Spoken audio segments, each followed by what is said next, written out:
नमस्कार, सगरमाथा प्राइम समाचारमा स्वागत छ। म जयन्ती पुडासैनी। सबैभन्दा पहिले मुख्य समाचार। आसन्न राष्ट्रिय सभा सहित प्रदेश सभा चुनावसम्म सहकार्य गर्ने 5 दलीय गठबन्धनको प्रतिबद्धता। जनतालाई छिटो छरितो सेवा दिन प्रभावकारी कदम जारी। ऊर्जा उत्पादकहरूले खल्तीमा लाइसेन्स राखेर काम नगरेको प्रधानमन्त्री देउवाको आरोप। विश्वासिलो आधार बनाउन निजी क्षेत्रलाई ऊर्जा मन्त्रीको आग्रह। मेलम्चीको पानी काठमाडौँ आउने सम्भावना न्यून। सरकारले 2 विकल्प ल्यायो। हिउँदमा मात्र मेलम्चीको पानी ल्याउने वा 10 स्थानमा बोरिङ खन्ने।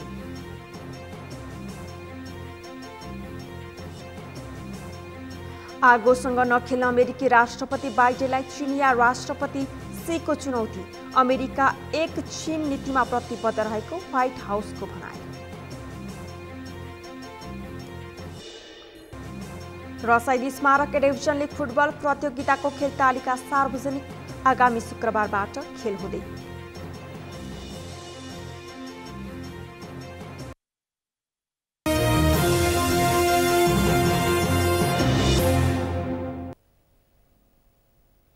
सगरमाथा प्राइम समाचार अब विस्तारमा। 5 दलीय गठबन्धनले आसन्न राष्ट्रिय सभा सहित प्रदेश सभाको चुनावमा समेत सहकार्य गरेर अघि बढ्ने स्पष्ट पारेको छ। सत्तारूढ 5 दलका शीर्ष नेताहरूले संयुक्त विज्ञप्ति जारी गर्दै गठबन्धनलाई चुनावसम्म लैजाने प्रतिबद्धता व्यक्त गरेका हुन्। प्रधानमन्त्री समेत रहेका कांग्रेस सभापति शेरबहादुर देउवा, माओवादी केन्द्रका अध्यक्ष पुष्पकमल दाहाल, नेकपा एकीकृत समाजवादीका अध्यक्ष माधव कुमार नेपाल, जसपाका नेता अशोक राई र जनमोर्चाका उपाध्यक्ष दुर्गा पौडेलले संयुक्त हस्ताक्षर गरेको विज्ञप्तिमा गठबन्धनलाई चुनावसम्म लैजाने उल्लेख गरिएको छ। त्यस्तै जनतालाई छिटो छरितो सेवा प्रदान गर्ने विषयमा समेत प्रभावकारी कदम अघि सारेको शीर्ष नेताहरूले बताएका छन्।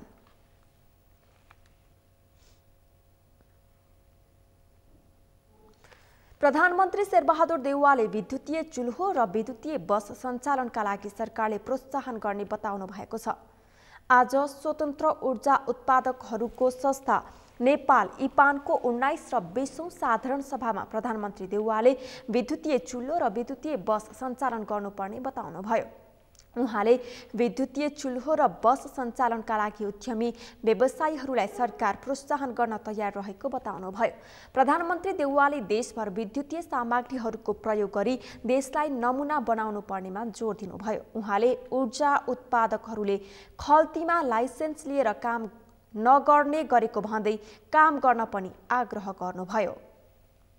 उद्योग धन्दाहरू चलेका छन्, उनीहरूले चाहेर पनि तुरुन्तै बन्द गर्न सक्दैनन्। त्यसैले नेपालले चाहिँ आफ्नो बिजुलीबाट पनि हामी नेपाल आफैलाई चाहिँ कमसेकम हामीले चाहिँ सबबाट गऱ्यो भनेदेखिलाई हामी यो चाहिँ पछि गएर हामी यो देशको लिडिङ नेतृत्वदायी राष्ट्र हुन सक्छ। यी सब कुराको लागि यसै कारण म चाहिँ हाम्रो उद्योगपति सबै साथीहरूलाई के भन्नु, मित्रलाई के भन्न चाहन्छु भनेदेखिलाई खास गरी इपानका मित्रलाई के भन्छ, तपाईँहरू सुरु गर्नुहोस्। सरकारले इनिसिएटिभ दिन्छ।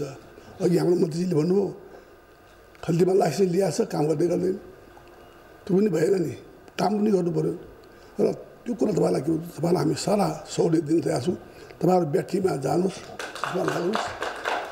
त्यस कारण चाहिँ हामी नेपाललाई कमसेकम एउटा चाहिँ नमुना देश बनाउनु सक्यो भनेदेखिलाई हामी चाहिँ लिडिङ रोल हामीले लिन सक्दछौँ नेपालले। त्यसको चाहिँ पनि अरू देशलाई पनि हामीले यसको चाहिँ असर पर्न सक्छ, अरू देश पनि बाध्य हुन सक्छन्। कार्यक्रममा ऊर्जा, जलस्रोत तथा सिंचाई मन्त्री पम्फा भुषालले निजी क्षेत्रको माग बमोजिम निजी क्षेत्रलाई पनि विद्युतीय व्यापारको अनुमति दिन सरकार तयार रहेको बताउनुभयो। निजी क्षेत्रलाई विद्युत व्यापार गर्न सक्ने विश्वासिलो आधारसहित आउनको निम्ति उहाँले आग्रह गर्नुभयो। को कारण कम खपत गर्न आग्रह गर्ने अवस्थाको अन्त्य गर्दै अहिले हामी धेरैभन्दा धेरै विद्युत खपत गर्ने आह्वान गर्ने अवस्थामा आएका छौँ। विद्युत उत्पादनको तुलनामा विद्युतको माग र खपत बढ्न सकिरहेको छैन र उत्पादित विद्युत खेर गइरहेको छ। यसले गर्दा ठुलो लगानी गरेका निजी क्षेत्र, यसमा लगानी गर्ने ब्याङ्क र राज्य नै क्षति बेहोर्नु परेको छ। यो समस्या समाधान गर्नका लागि मन्त्रालय इपानसहित सम्बद्ध निकायहरूसँग सहकार्य गर्न चाहन्छ। निजी क्षेत्रले काम गर्दा विभिन्न मन्त्रालय विभाग र निकायहरूमा धाउनुपर्ने, काममा ढिलासुस्ती हुने समस्याप्रति पनि मन्त्रालय गम्भीर छ र समस्या समाधानका विभिन्न उपायहरूमा हामी छलफलको चरणमा छौँ। निजी क्षेत्रले पिपिएका लागि आवेदन दिएर बसेको करिब 8500 मेगावाट बराबरको आयोजनाहरूको पिपिए 3 वर्षदेखि हुन सकेको छैन। यो समस्या मैले मन्त्रालयको नेतृत्व सम्हाल्नु अघिकै समस्या हो। मन्त्री भुषालले नेपालमा विद्युत उत्पादनको तुलनामा विद्युतको माग र खपत बढ्न नसकेका कारण उत्पादित विद्युत खेर गइरहेको बताउनुभयो। विद्युत खेर जाँदा राज्यले नै क्षति बिहोर्नु परेको उहाँको भनाइ छ। नेपाली कांग्रेसले 14औं महाधिवेशनका लागि उम्मेद्वार हुनेहरूका लागि शुल्क निर्धारण गरेको छ। कांग्रेसले महाधिवेशन प्रतिनिधिहरूका लागि नामावली दर्ता शुल्क 3000 र प्रदेश प्रतिनिधिका लागि 2000 रुपैयाँ बुझाउन भनेको छ भने केन्द्रीय सभापतिले 30,000 रुपैयाँ बुझाउनु पर्ने भएको छ। अमृतराज काफ्लेको रिपोर्ट। 14औं महाधिवेशनको संघार रहेको नेपाली कांग्रेसले महाधिवेशनका लागि उम्मेदवारी दिनेहरूका लागि शुल्क तोकेको छ। कांग्रेसको केन्द्रीय सभापतिका लागि 30,000 रुपैयाँ शुल्क निर्धारण भएको छ भने केन्द्रीय उपसभापति र महामन्त्रीका लागि 25,000 रुपैयाँ शुल्क निर्धारण गरिएको छ। महाधिवेशन प्रतिनिधिले समेत 3,000 रुपैयाँ तिर्नुपर्ने व्यवस्था गरेको कांग्रेसले प्रदेश प्रतिनिधिका लागि 2,000 रुपैयाँ दिनुपर्ने निर्णय गरेको छ। कांग्रेसले केन्द्रीय महामन्त्रीका लागि भने 20,000 रुपैयाँ शुल्क तोकेको छ। केन्द्रीय सदस्यमा उठ्न चाहने उम्मेदवारले 10,000 रुपैयाँ शुल्क बुझाउनु पर्ने व्यवस्था कांग्रेसले गरेको छ। नेपाली कांग्रेसले केन्द्रीय महासमिति सदस्यका लागि 7,000 शुल्क तोकेको छ। कांग्रेसले तोकिएको मितिमा तल्ला तहको अधिवेशन सम्पन्न हुने र केन्द्रीय महाधिवेशन समेत तोकिएको मितिमा हुनेमा कुनै आशंका नगर्न आग्रह समेत गरेको छ। 3 गते प्रदेश अधिवेशन हुँदैछ। 3 गते पछाडि 6 गते संघीय क्षेत्रको अधिवेशन भएर 10 गते सम्पन्न भइसकेका हिमाली जिल्लाभन्दा बाहेक सबै जिल्लाको जिल्ला अधिवेशनहरू मङ्सिरको 10 गते हुँदैछ। हामीसँग त्यसका लागि आयोजना गर्ने आयोजक समितिहरू पनि हामीसँग छन्। प्रदेशमा प्रदेश सभापतिको नेतृत्वमा, सङ्घमा सङ्घको सभापतिको नेतृत्वमा र जिल्लामा जिल्ला सभापतिको नेतृत्वमा। नेपाली कांग्रेसको केन्द्रीय महाधिवेशन आगामी मङ्सिर 24 गतेदेखि काठमाडौँमा सुरु हुँदैछ। अहिलेसम्म कांग्रेसको सभापतिका लागि केन्द्रीय सदस्य कल्याण गुरुङ सहित अन्य नेताहरूले समेत उम्मेदवारी घोषणा गरिसकेका छन्। वर्तमान सभापति शेरबहादुर देउवाले समेत उम्मेदवारी दिने उनी निकटका नेताहरूले बताउँदै आएका छन्। महामन्त्री डाक्टर शशाङ्क कोइराला, केन्द्रीय सदस्य डाक्टर शेखर कोइराला, उपसभापति विमलेन्द्र निधि सहित पूर्व महामन्त्री प्रकाशमान सिंह र वरिष्ठ नेता रामचन्द्र पौडेलले समेत सभापतिको उम्मेदवारी दिने तयारी थालेका छन्। महामन्त्रीमा भने गगन कुमार थापा, विश्वप्रकाश शर्मा र प्रदीप पौडेलले उम्मेदवारी घोषणा गरिसकेका छन्। सगरमाथा टेलिभिजनका लागि क्यामेरामा सुरेन्द्र राउतका साथमा अमृतराज काफ्ले, काठमाडौँ। प्रतिपक्षी दलको उपस्थिति नभए पनि प्रदेश 1 का मुख्यमन्त्री राजेन्द्र राईले विश्वासको मत लिने प्रयास असफल भएको छ। आज बसेको प्रदेश 1 को प्रदेश सभा बैठकमा प्रतिपक्षी दल नेकपा एमालेका सांसदहरू अनुपस्थित भएका थिए। बैठकमा सभामुख प्रदीप कुमार भण्डारीले संसदमा प्रतिपक्षी दलको उपस्थिति नभएका कारण बैठक स्थगित भएको जानकारी दिनुभयो।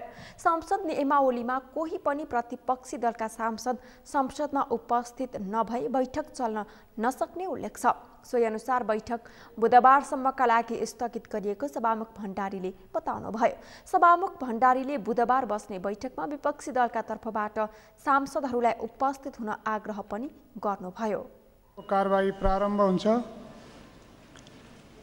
माननीय सदस्यहरू, प्रदेश सभाको 9औं तथा हिउँदे अधिवेशनको आजको बैठकमा प्रदेश नम्बर 1 का माननीय मुख्यमन्त्री श्री राजेन्द्र कुमार राईले विश्वासको मत लिने कार्यसूची रहेकोमा प्रतिपक्षी दलका कुनै पनि माननीय सदस्यहरूको उपस्थिति नदेखिएकोले उक्त बैठक आजलाई स्थगित गरी भोलि मिति 78 साल मङ्सिर 1 गते बुधबार दिनको 11:30 बजे बस्ने गरी तोकेको छु। साथै उक्त बैठकमा प्रतिपक्षी दलका माननीय सदस्यहरूलाई उपस्थितिको लागि उल्लेख समेत गर्दछु। यसअघि एमालेले आजको प्रदेश 1 को बैठक स्थगित गर्न माग गरेको थियो। अधिवेशनका लागि जिल्ला गएका प्रदेश सभा सदस्यहरू आइ नपुगेको भन्दै एमालेले बैठक स्थगित गर्न माग गरेको हो।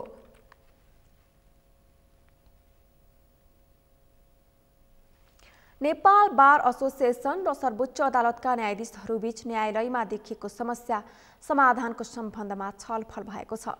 बार एसोसिएसन र न्यायाधीशहरूबीच आज न्यायालयको समस्या समाधानको विषयमा छलफल भएको हो। छलफलका क्रममा न्यायाधीशहरूले सेवाग्राहीलाई परेको असुविधाप्रति चिन्ता जनाउँदै समस्या समाधानको सम्बन्धमा आफूहरू छलफलमा रहेको बताएको नेपाल बार एसोसिएसनको उपाध्यक्ष रक्षा बस्यालले जानकारी दिनुभयो। उपाध्यक्ष बस्यालका अनुसार न्यायाधीशहरूले न्यायपालिकाको विकृति र विसङ्गतिको सम्बन्धमा कुनै पनि सम्झौता नहुने जनाएका छन्। न्यायालय सुधारकै निम्ति आफूहरूले योगदान दिने न्यायाधीशहरूले बताएको उपाध्यक्ष बस्यालको भनाइ छ।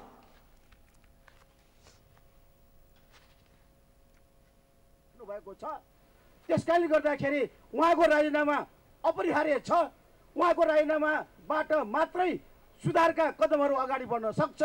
त्यसकारणले गर्दाखेरि उहाँको राजीनामा नआएसम्म हाम्रो आन्दोलन जारी रहन्छ।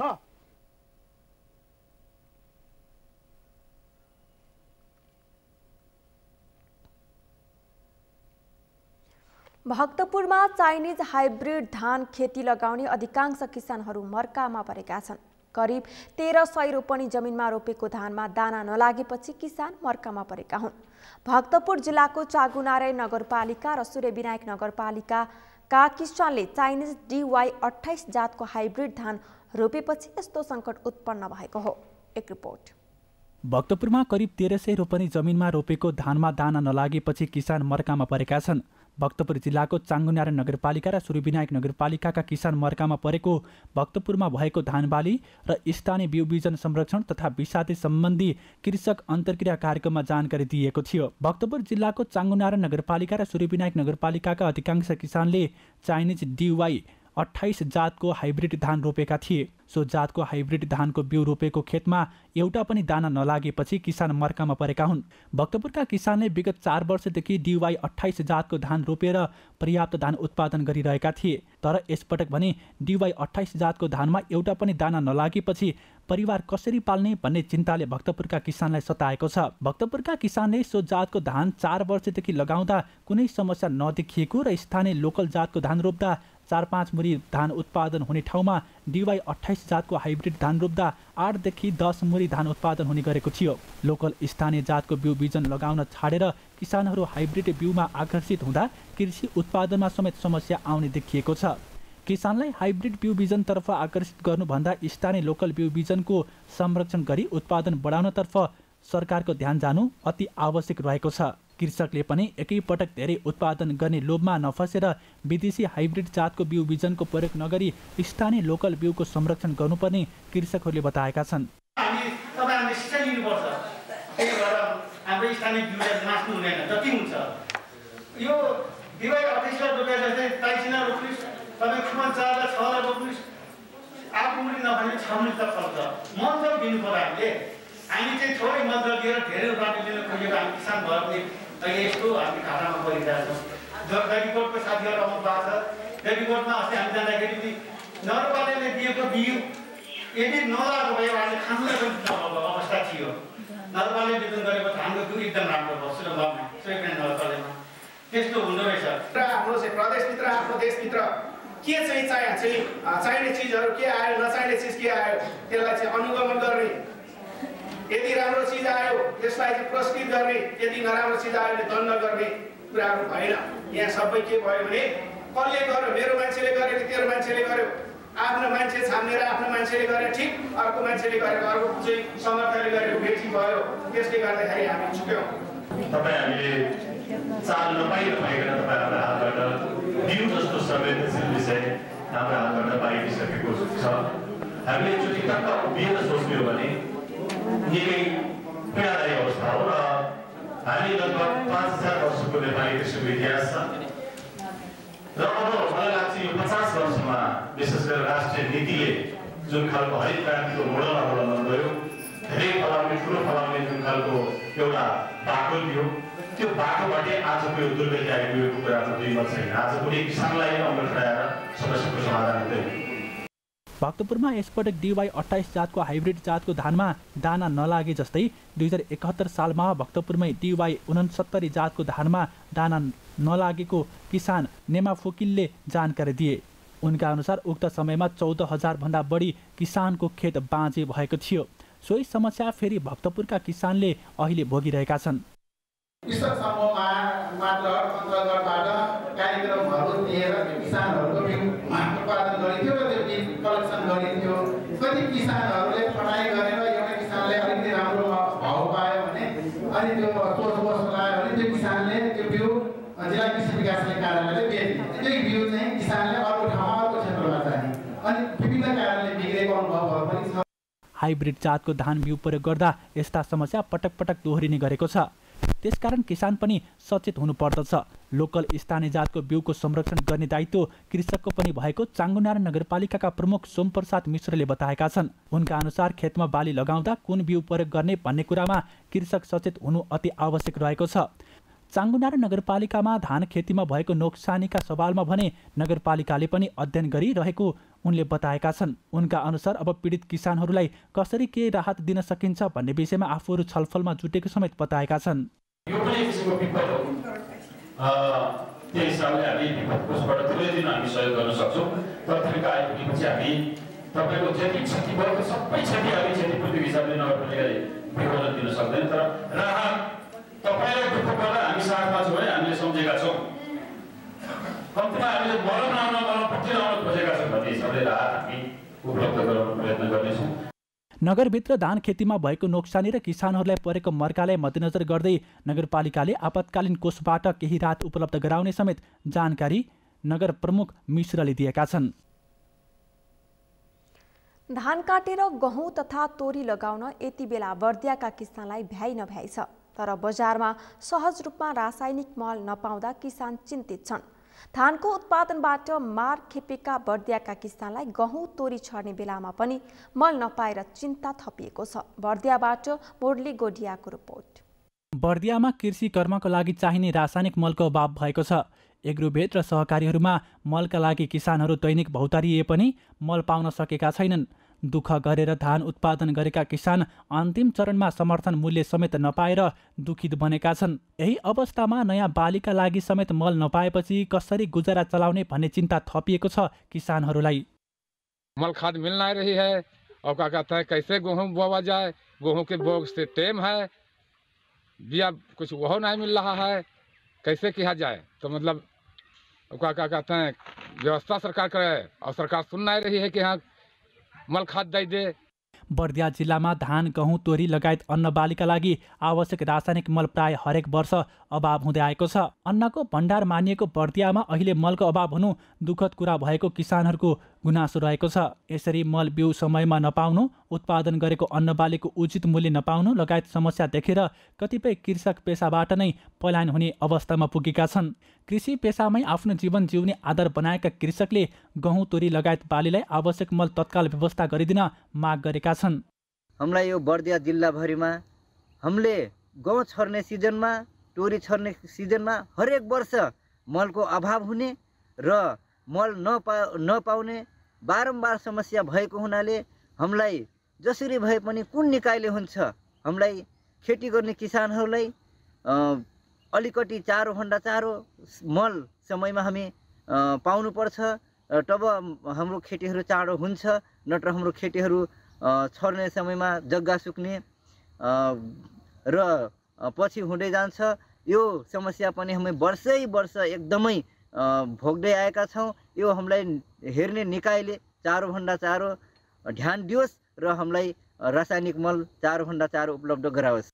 वर्षभरिका लागि बर्दिया जिल्लालाई करिब 12,000 मेट्रिक टन मल खाद आवश्यक पर्दछ। समयमा पर्याप्त बिउ तथा मल उपलब्ध नहुँदा रोगले भन्दा भोकले मर्ने अवस्था आउन सक्ने भन्दै किसानले आक्रोश पोखेका छन्।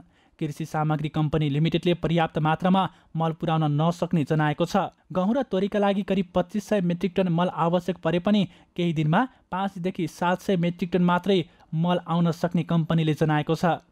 कम्तीमा पनि यही गहुँ र तोरी र गहुँ सिजनको लागि 2500 मेट्रिक टन डिएपी र करिब 3000 मेट्रिक टन युरिया आवश्यक पर्छ।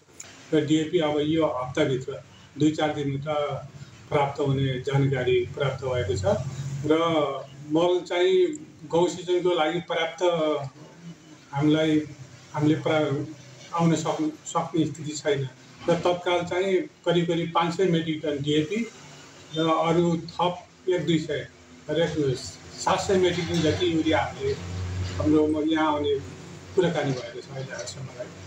बर्दिया जिल्ला अन्नको भण्डारको रूपमा परिचित रहेको छ। यहाँ उत्पादन भएको खाद्यान्न बाली विभिन्न जिल्लामा निर्यात हुन्छ। बर्दियाका किसान मात्रै नभई देश नै कृषि पेसामा आत्मनिर्भर भएको हुँदा अर्थतन्त्रलाई थप मजबुत बनाउन सरकारले कृषकले भोगेको मलको अभावलाई तत्काल सम्बोधन गर्नुपर्दछ। सगरमाथा टेलिभिजनका लागि बर्दियाबाट मुरली गोडियाको रिपोर्ट। सगरमाथा समाचारमा एकैछिन विश्रामपछि मेलम्चीको पानी काठमाडौँ आउने सम्भावना न्यून, सरकारले 2 विकल्प ल्यायो। हिउँदमा मात्र मेलम्चीको पानी ल्याउने वा 10 स्थानमा बोरिङ खन्ने। आगोसँग नखेल्न अमेरिकी राष्ट्रपति बाइडेनलाई चुनिया राष्ट्रपति सीको चुनौती। अमेरिका एक चीन नीतिमा प्रतिबद्ध रहेको व्हाइट हाउसको भनाई। रसाइद स्मारक डिभिजन लिग फुटबल प्रतियोगिताको खेल तालिका सार्वजनिक, आगामी शुक्रबारबाट खेल हुँदै।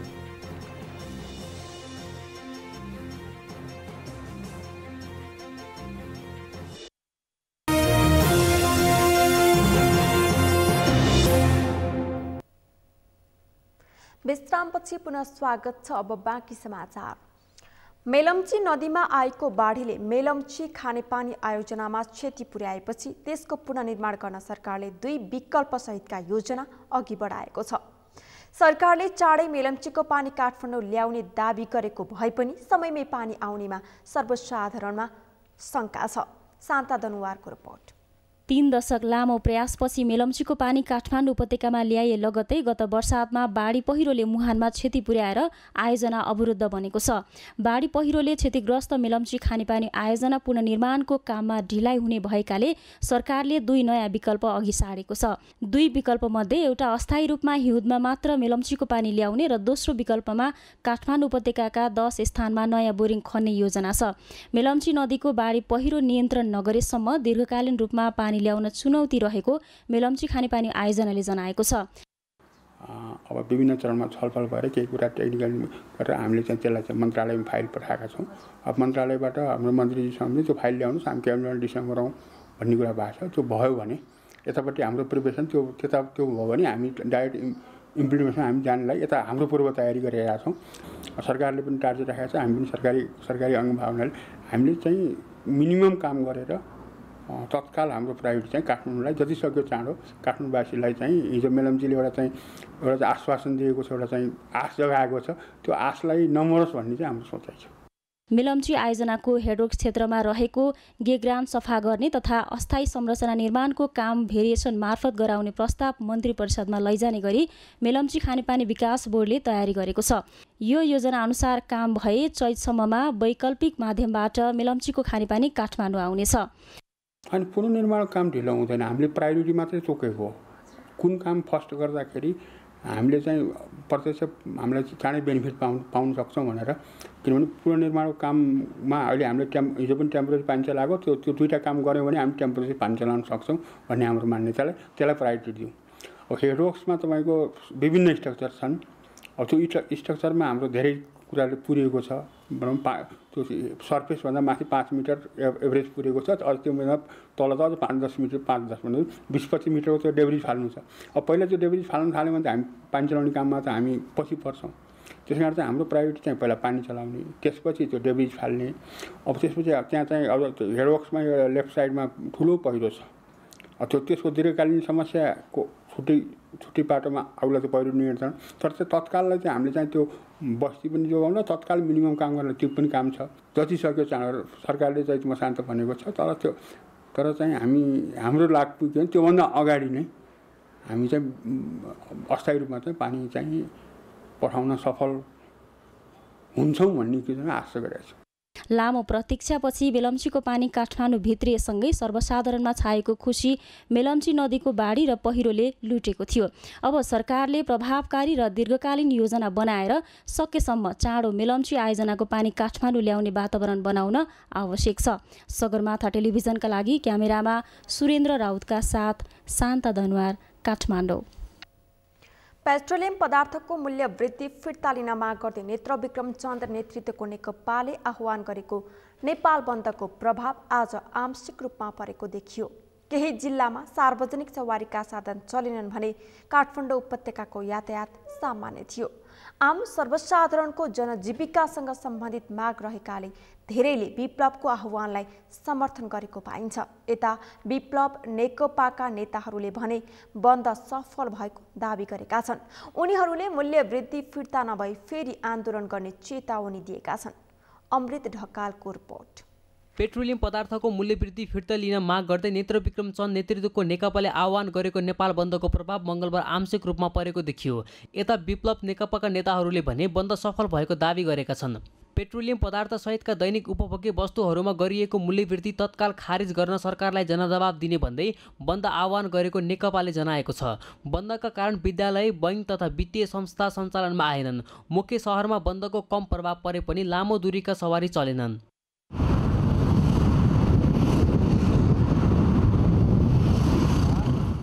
बन्दमा अप्रिय घटना हुन नदिन सुरक्षाकर्मीहरूको सङ्ख्या सहरका मुख्य चोकमा बढाइएको थियो।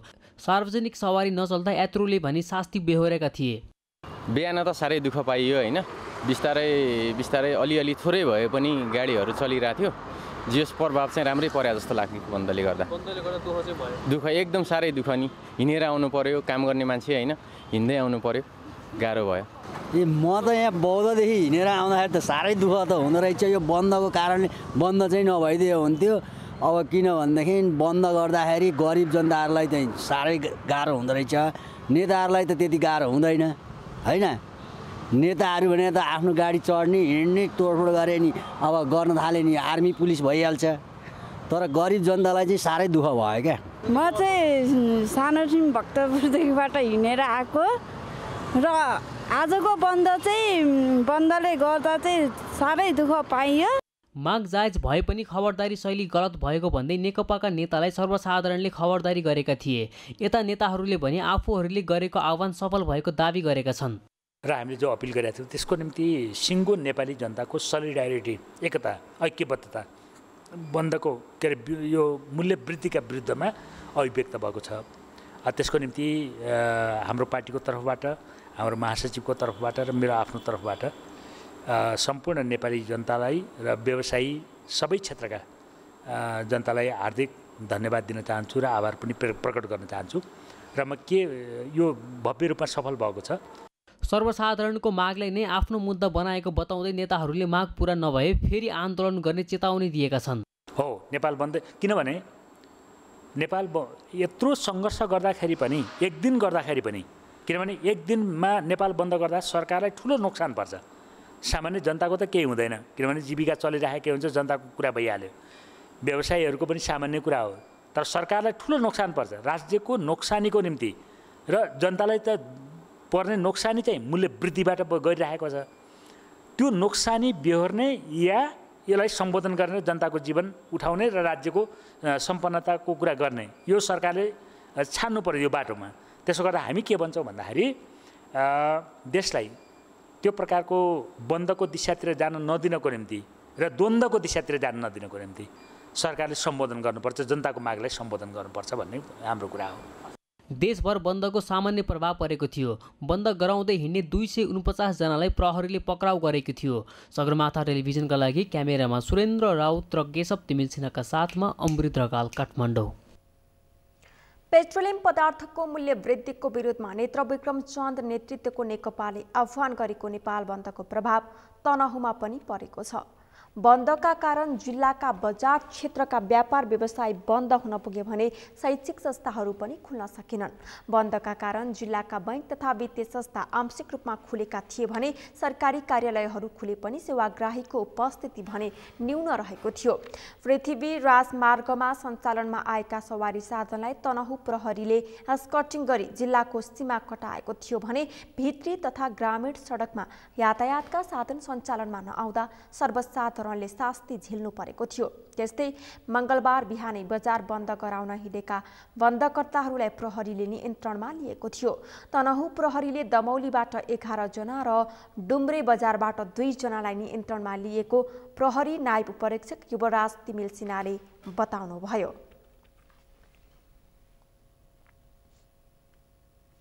नेपालमा 6505 जनाको PCR परीक्षणमा 339 जनामा कोरोना संक्रमण पुष्टि भएको छ। त्यस्तै 2644 जनाको एन्टिजेन परीक्षणमा 38 जनामा कोरोना संक्रमण पुष्टि भएको छ। स्वास्थ्य तथा जनसङ्ख्या मन्त्रालयले आज अपराह्न सार्वजनिक गरेको तथ्याङ्क अनुसार बितेको 24 घण्टामा थप 4 जना संक्रमितको मृत्यु भएको छ। त्यस्तै 170 जना संक्रमण मुक्त भएका छन्। जीवन राणाभाटको रिपोर्ट। नेपालमा मंगलबार 377 जना कोरोना संक्रमित थपिएका छन्। स्वास्थ्य तथा जनसङ्ख्या मन्त्रालयका अनुसार देशभरका विभिन्न प्रयोगशालामा गरिएको 6505 जनाको PCR परीक्षणमा 339 जनामा कोरोना पुष्टि भएको हो। त्यसै गरी 2644 जनाको एन्टिजेन विधिबाट गरिएको परीक्षणमा 38 जनामा कोरोना पुष्टि भएको छ। यो सँगै PCR विधिबाट भएको परीक्षणमा 8,17,672 जनामा संक्रमण देखिएको छ भने एन्टिजेन विधिबाट भएको परीक्षणमा 95,174 जनामा कोरोना पुष्टि भएको छ। यो सँगै नेपालमा कोरोना भाइरस संक्रमितको कुल संख्या 9,12,846 पुगेको छ। सोही अवधिमा थप 4 जना कोरोना संक्रमितको मृत्यु भएको छ। हालसम्म नेपालमा कोरोना संक्रमणबाट मृत्यु हुनेको संख्या 11,482 पुगेको छ। त्यस्तै 170 जना निको भएका छन्। यो सँगै नेपालमा कोरोना संक्रमण मुक्त हुनेको संख्या 7,98,714 पुगेको छ। यो सँगै नेपालमा कोरोना संक्रमण मुक्त हुनेको संख्या 7,98,714 पुगेको छ। निको हुने दर 97.7% रहेको छ। मन्त्रालयका अनुसार हाल देशभर 7,476 जना सक्रिय संक्रमित रहेका छन्, जसमध्ये 6,984 जना होम आइसोलेसनमा रहेका छन् भने 492 जना संस्थागत आइसोलेसनमा रहेका छन्। कोरोनाका सक्रिय संक्रमित मध्ये 219 जनाको आइसियु र 59 जनाको भेन्टिलेटरमा उपचार भइरहेको छ। त्यस्तै 10 वर्ष मुनिका 10 जना बालबालिकामा कोरोना संक्रमण पुष्टि भएको छ भने 11 देखि 20 वर्ष उमेर समूहका 24 जना कोरोना संक्रमित थपिएका छन्। यसैबीच पछिल्लो 24 घण्टामा 79,569 जनाले कोरोना विरुद्धको खोप लगाएका छन्। यो सहित नेपालमा 76,24,048 जनाले पूर्ण मात्रा र 89,11,971 जनाले कम्तीमा 1 मात्र खोप लगाएको स्वास्थ्य मन्त्रालयले जनाएको छ। सगरमाथा टेलिभिजनका लागि जीवन राणाबाट काठमाडौँ। गैराती मुगुको सदरमुकाम गमगढी बजारमा आगलागी भएको छ। गैराती 12:30 बजेबाट लागेको आगो सुरक्षाकर्मी र स्थानीयको सहयोगमा बिहान 4 बजे नियन्त्रणमा आएको प्रहरीले जनाएको छ। गमगढी बजारका घरहरू काठले बनेका र एक अर्कासँग जोडिएकाले आगो नियन्त्रणमा लिन कठिन भएको थियो। आगो निभाउने क्रममा एउटा कच्ची घर भत्काइएको छ। आगलागीमा मानवीय क्षति भएको छैन। धनमाल कति क्षति भयो भन्ने बारे पनि एकिन विवरण आई नसकेको प्रहरीले जनाएको छ। आगलागीबाट 21 घर जलेर पूर्ण रूपमा नष्ट भएको प्रहरीले जानकारी दिएको छ।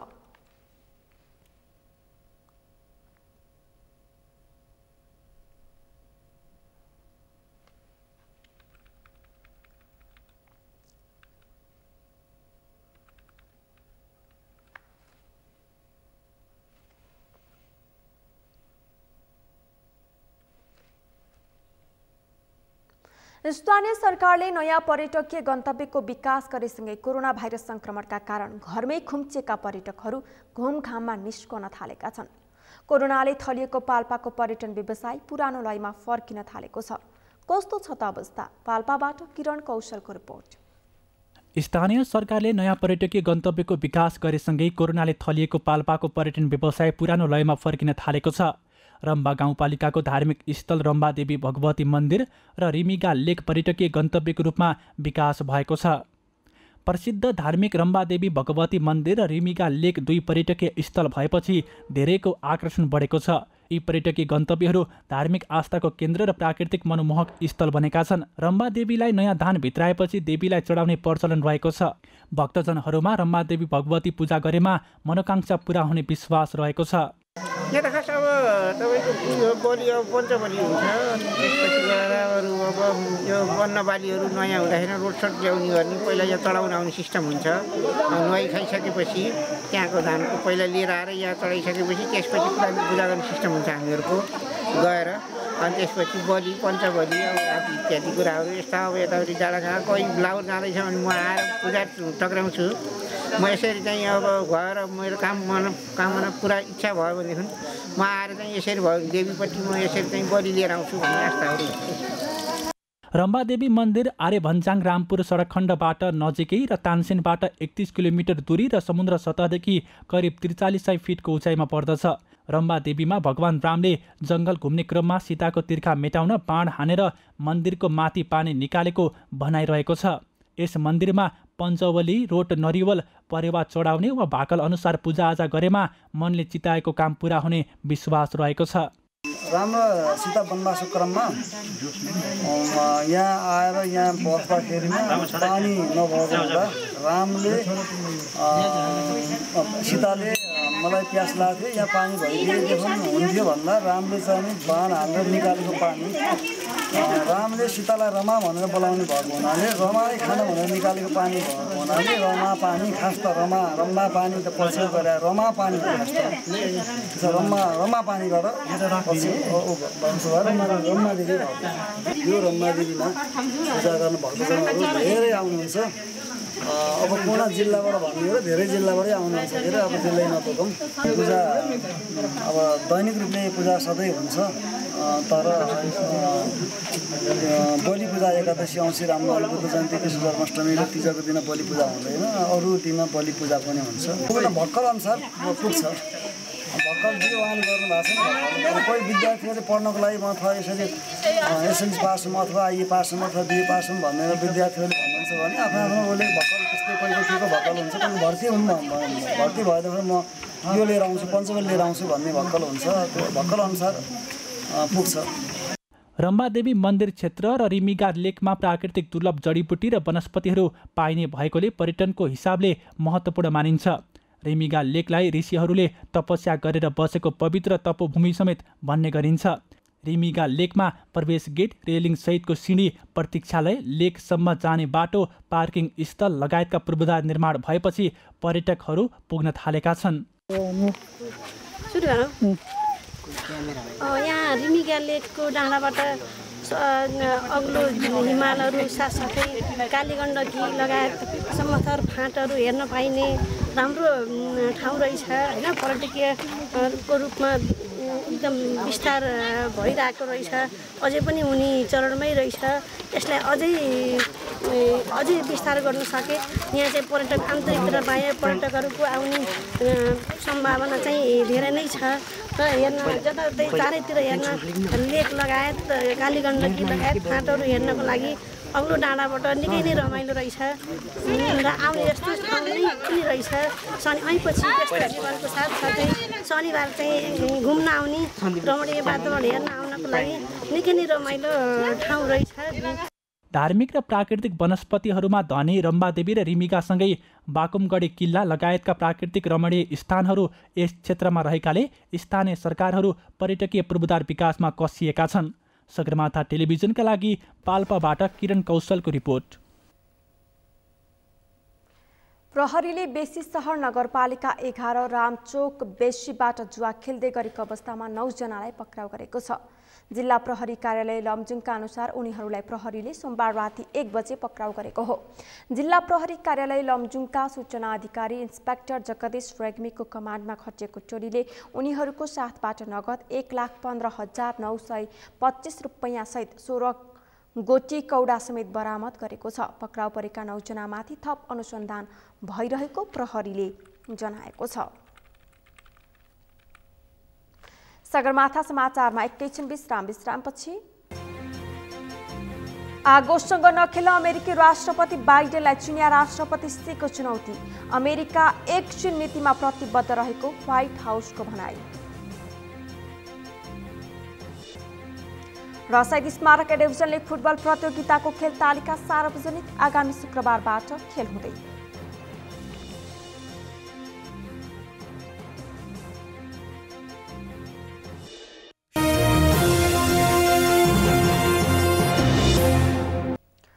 अब पालो अर्थ समाचारको।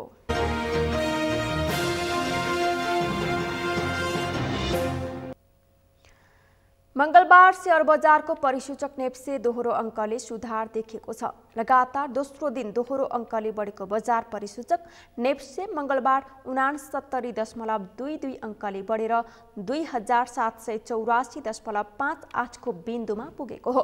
कारोबारमा आएका 6 कम्पनीको शेयर मूल्यमा सकारात्मक सर्किट लागेको छ भने 7 कम्पनीको शेयर मूल्य 9% भन्दा बढीले वृद्धि भएको छ।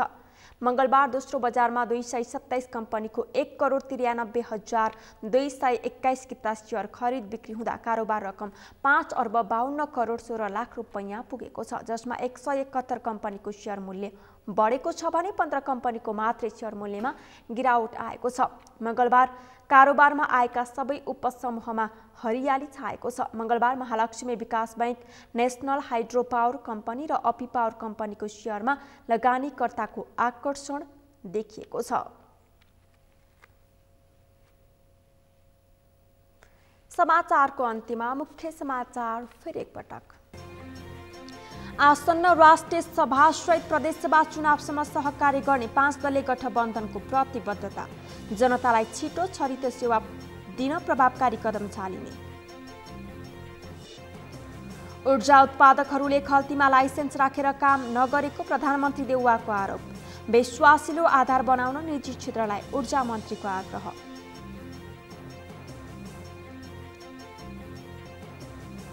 मेलम्चीको पानी काठमाडौँ आउने सम्भावना न्यून। सरकारले 2 विकल्प ल्याए। हिउँदमा मात्र मेलम्चीको पानी ल्याउने वा 10 स्थानमा बोरिङ खन्ने।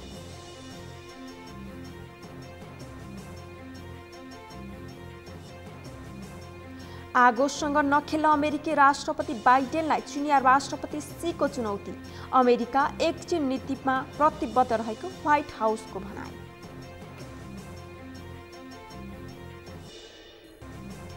रसाइद स्मारक ए डिभिजन लिग फुटबल प्रतियोगिताको खेल तालिका सार्वजनिक। आगामी शुक्रबारबाट खेल हुँदै।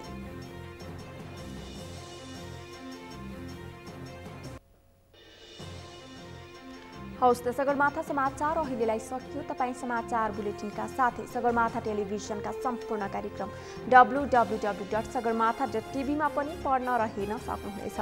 साथै युट्युबमा youtube.com/sagarmatha.tv नेपालमा हेर्न सक्नुहुनेछ। तपाईँ हामीलाई फेसबुकमा पनि facebook.com/stv नेपालमा फलो गर्न सक्नुहुनेछ। समाचारको शिखर, नेपालको गौरव, नेपालको पहिलो न्युज च्यानल सगरमाथा टेलिभिजन हेर्दै गर्नुहोला। नमस्कार।